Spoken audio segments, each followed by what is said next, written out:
हाँ मैं सर हिलाता है केयर टेकर और उन्हें घर के अंदर लेकर चलता है। घर के अंदर प्रविष्ट होते ही घर का जो माहौल था वो देखने लायक था। ठीक सामने शेर का मुंह लगा हुआ था, सामने दीवार, उसके बाईं तरफ घुमावदार सीढ़ियां, तो 3 मंजिला मकान के ऊपर की तरफ, मगर सीढ़ियों की रेलिंग पर काले रंग की वार्निश और एक अजीब सा रहस्यमय निशान हर सीढ़ी पर बनाया गया था।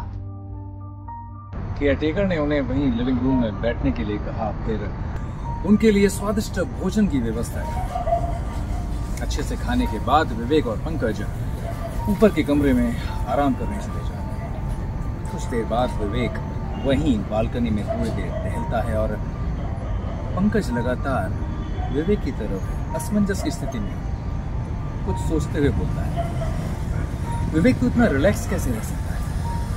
मतलब वो रिक्शे वाला कहना क्या चाहता था कि अगर आपके पिताजी विलायत नहीं गए होते और वो सब, तो समझ रहा है मैं क्या बोल रहा हूँ? जवाब में विवेक बोलता है, तू इतना डर क्यों रहा है? हाँ, हमारे घर पे कुछ डकैतों ने हमला कर दिया था उन दिनों, और उस हमले में मेरे दादाजी समेत घर के सभी लोग मारे गए। पिताजी अगर विलायत न जाते तो शायद, छोड़ यार ये पुरानी बातें, कुछ और बात करते हैं। इतने में केयर टेकर वहां पहुंच जाता है। इनकी बातें सुनकर कुछ पल बाहर खड़ा रहने के बाद वो अंदर आता है और अंदर आकर विवेक से बोलता है, आप लोग सो जाइए, बहुत रात हो गई है। आपका नाम क्या है? पंकज कहता है, मेरा नाम पंकज है, मैंने शायद बताया था। पंकज जी सो जाइए और मैं भी सोने चला जाता हूँ। नहीं, वो मुझे कहानी जानने की थोड़ी सी जिज्ञासा है। फिर क्या हुआ था? उसके बाद मैं सारी कहानियां सुनाऊंगा।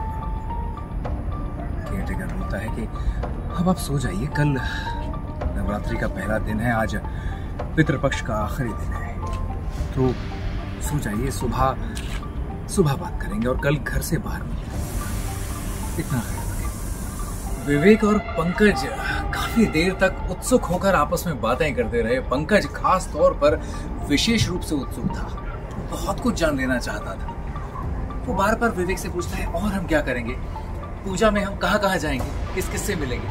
भाई बहुत सारी कहानी होंगी तेरे गाँव में, तो हाँ, और कुछ बताना मुझे। विवेक को धीरे धीरे नींद आने लगी। इतने में विवेक के कंधे की तरफ देखते देखते बाहर की तरफ नजर पड़ती है